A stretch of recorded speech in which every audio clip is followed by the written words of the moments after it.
Assalamualaikum warahmatullahi wabarakatuh. Kembali lagi sama gua Yoga di channel Info Pendaki.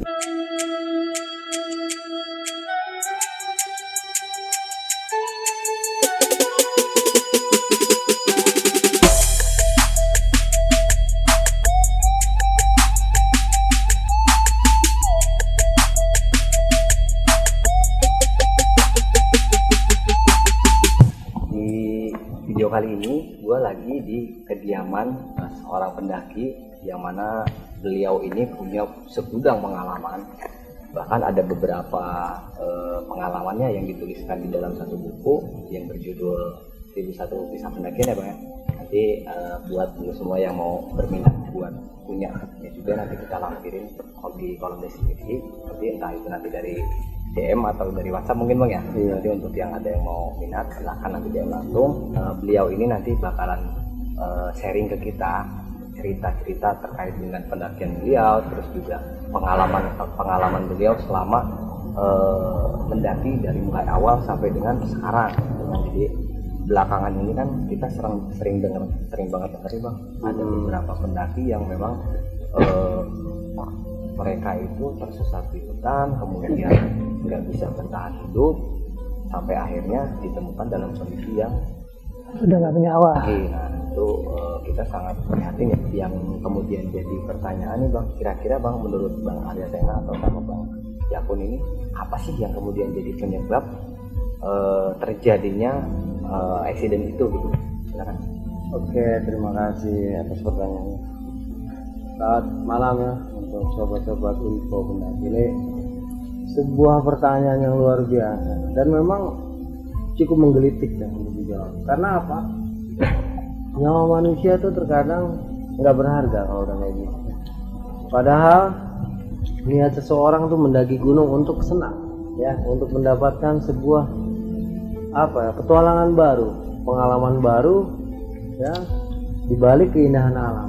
Tapi nggak jarang juga nih seperti disebutkan tadi, karena minimnya pengetahuan, karena minimnya pemahaman, akhirnya terjadi kasus-kasus seperti ini. Memang tidak semua ya, banyaklah pendaki yang nggak ngerti apa-apa pun selamat, ya nggak ada apa-apa. Itu faktor luck. Alangkah baiknya ya, walaupun ya di dalam misalnya kita udah 10 kali melakukan pendakian itu nggak pernah ada apa-apa, walaupun kita minim yang namanya pengetahuan. Alangkah baiknya jika itu pendakian itu kita isi dengan pengetahuan juga, bukan hanya sekedar datang senang-senang ya, tapi lupa bahwa gunung ini bukan area bersenang-senang, tetapi ini tempat yang penuh dengan resiko ya, tempat yang selalu mengancam jiwa seseorang. Tidak peduli mau dia udah pengalaman, mau dia anak kemarin sore ya, itu nggak ada urusan. Yang namanya gunung itu selalu mengandung resiko dan selalu beresiko ketika kita ada di dalam situasi pendakian.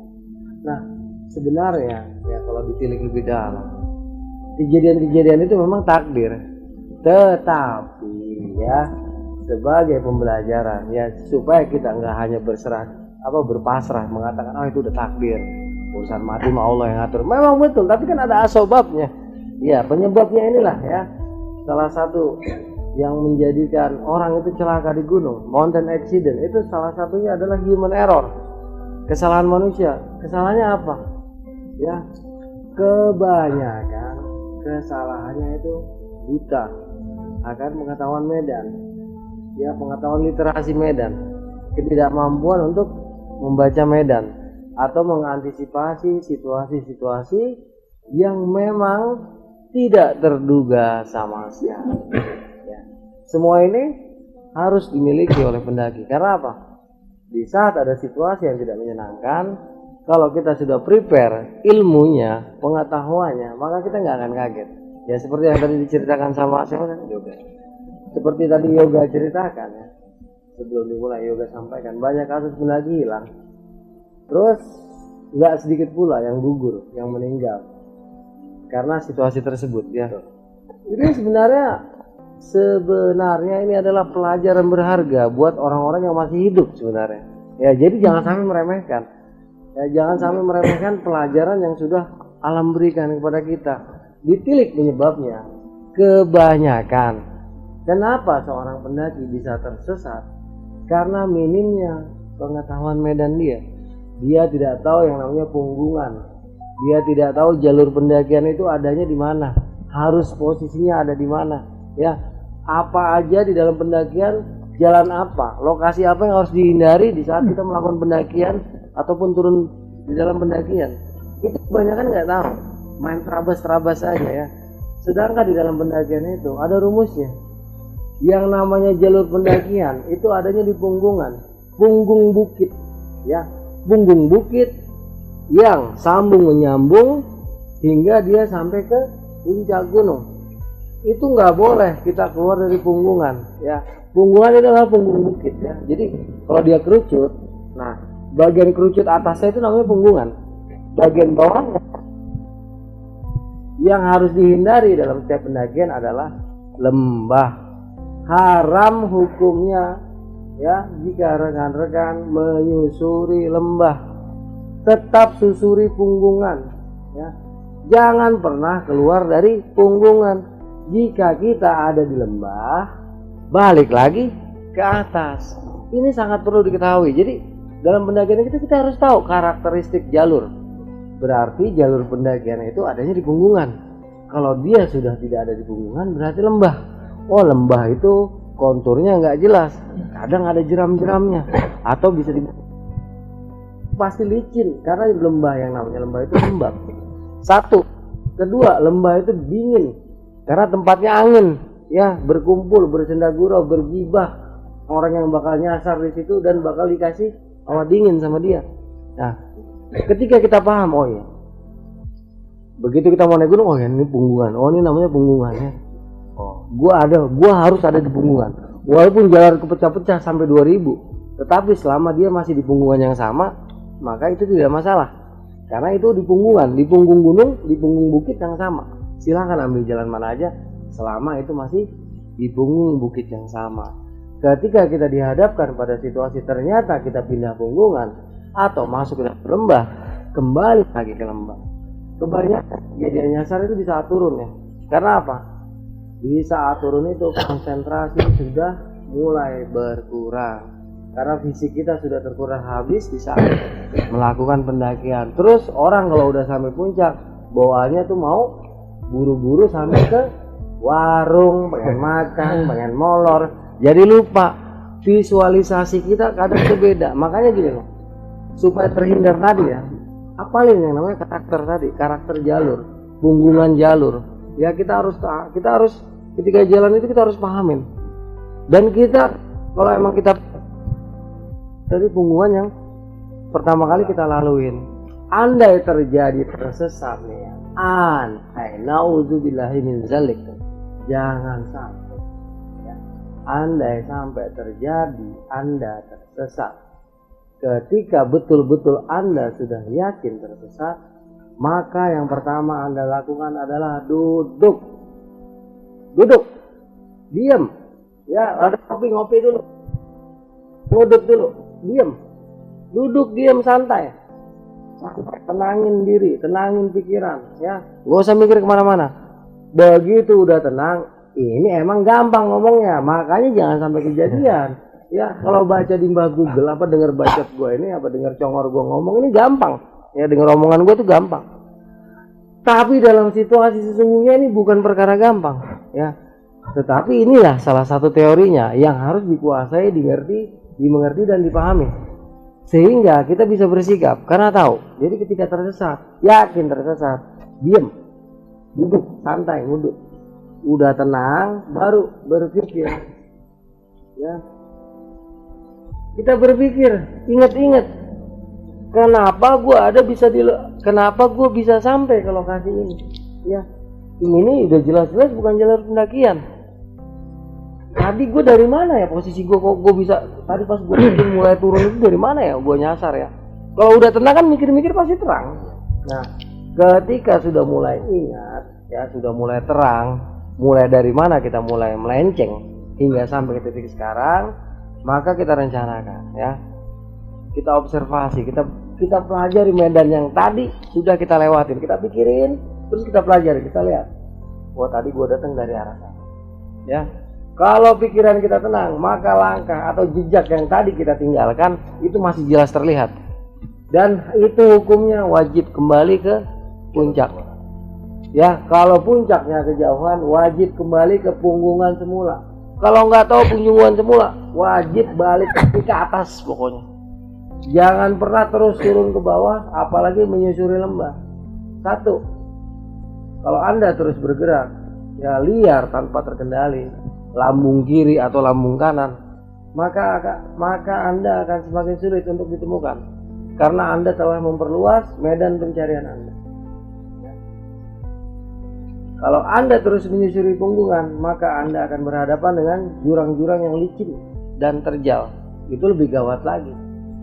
Jadi yang paling logis ketika tersesat, ya, itu kembali ke puncak gunung atau usahakan kembali ke jalur semula. Jangan terus bergerak turun, ya. Mending kembali ke atas. Ketemu atau lepas dari situasi survivor daripada terus bergerak ke bawah tapi nggak tahu apa-apa, nggak tahu juntrungannya, ya. Bukannya ketemu itu mah, ya, ketemu kagak, ya koit iya kan gitu kan. Nah itu yang bahaya. Jadi kalau memang ada situasi seperti itu, sebaiknya teman-teman kembali lagi ke atas. Jangan perluas medan pencarian. Sebenarnya ini juga bisa dicegah, yaitu mencegahnya gimana tadi ya? Mencegahnya pahami karakter medan yang sedang kita lalui. Kalau PP bisa naik, ingat jalurnya. Kalau kira-kira takut Pak, karena jarang orang bikin marka dari tali kayak, nanti pas turun kita bersihin talinya. Jangan ditinggal begitu aja, kita ambilin lagi untuk marka kita. Marka itu salah satu penanda bahwa sangat kecil. Nah, kalau misalnya sepi gunungnya, jalurnya juga mungkin kita tidak pahami, wajib bikin marka. Ya jangan anggap remeh sebuah pendakian. Gunung itu nggak mandang, lu mau udah 2000 kali naik gunung, mau baru 1 kali naik gunung, ya nggak ada mandang-mandang gunung. Siapa lu kalau nggak siap? Selesai. Nggak ada istilah orang berpengalaman, nggak ada istilah orang hebat dalam pendakian, nggak ada. Yang ada adalah pendaki terlatih, orang yang mau melatih dirinya untuk selamat, orang yang mau melatih dirinya untuk paham, orang yang mau melatih dirinya untuk tidak tersesat, orang yang mau melatih dirinya untuk tidak menjadi seorang survivor, orang yang mau melatih dirinya untuk selamat, hidup, berhasil, sukses di dalam pendakian dia. Itu baru namanya pendaki. Nggak ada pendaki hebat, yang ada pendaki terlatih, ya. Nggak ada pendaki berpengalaman, yang ada pendaki terlatih. Karena terlatihlah ia menjadi berpengalaman. Ya kira-kira kalau buat gitu. Nggak tahu nih Kong Jakun, coba kita menurut Bang Jakun gimana? Assalamualaikum. Sebenarnya sama aja sih, sama ini Kang Ada ya. Tapi mungkin ada tambahan buat pemula mungkin ya, pemula. Untuk pemula ini biasanya harusnya mendakinya dengan orang yang udah berpengalaman. Terus kita harus mengenali karakter teman kita. Kan dalam pendakian ini kita selalu tuh 3 yang kita percaya Tuhan, percaya diri sendiri, dan percaya teman. Jadi kalau kita percaya diri sendiri ya otomatis kalau kita udah punya pengalaman. Kalau kita belum punya pengalaman, kita harus percaya dengan teman.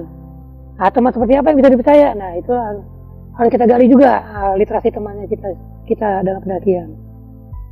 Jadi kalau temannya itu bisa dibilang bertanggung jawab ya, dia bisa bisa mengontrol kita, mengontrol arah perjalanan kita.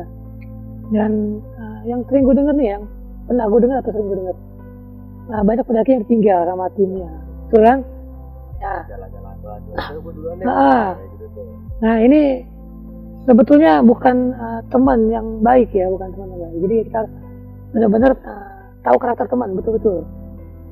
Jadi gimana teman itu bisa membimbing kita juga gitu, bisa melindungi kita, bisa membimbing kita agar nggak terjadi, agar tidak tersesat ya, tidak keluar dari jalur pendakian.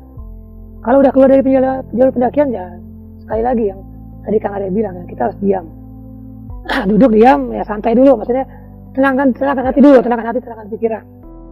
Kita udah benar-benar tersesat atau belum gitu. Kita lihat bisa lihat kita bisa lihat dari punggungan.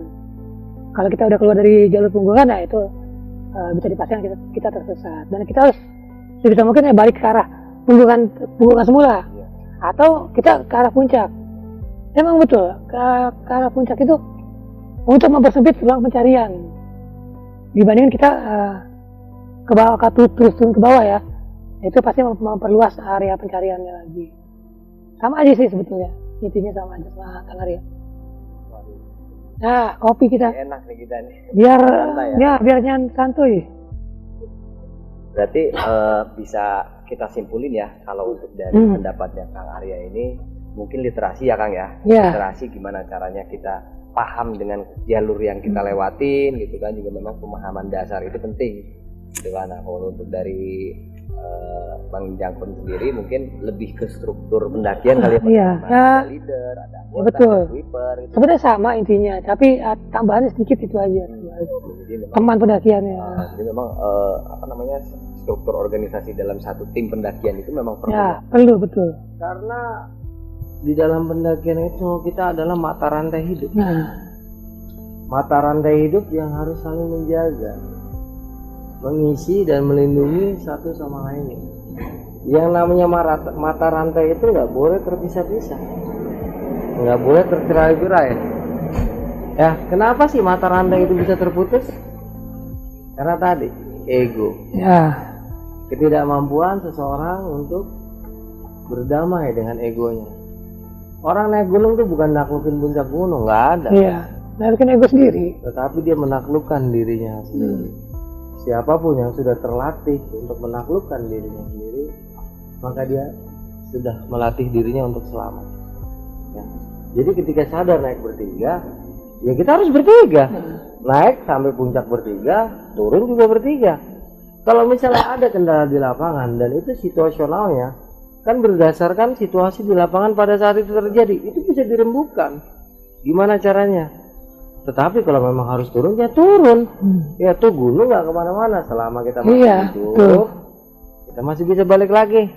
Tapi kalau kita udah jadi mayit, kita cuma bisa jadi cerita. Nah, itu sebenarnya mungkin buat teman-teman yang baru memulai atau mungkin baru sekian tahun, ya butuh referensi lebih banyak lagi. Nah, terutama belajar dari pengalaman orang-orang yang sudah cukup lama melakukan pendakian. Bukan masalah hebat ya, nggak ada nih pendaki hebat ya, bukan masalah pengalaman, bukan, tetapi orang-orang yang terlatih ya, belajar dari pengalaman dia. Jadi sebenarnya buat teman-teman yang masih muda ini perlu banget untuk sharing sama yang tua-tua, tetapi dilihat dia membanggakan dirinya ya, atau dia sedang melatih kita sebagai seorang pendaki yang rapih dan terlatih.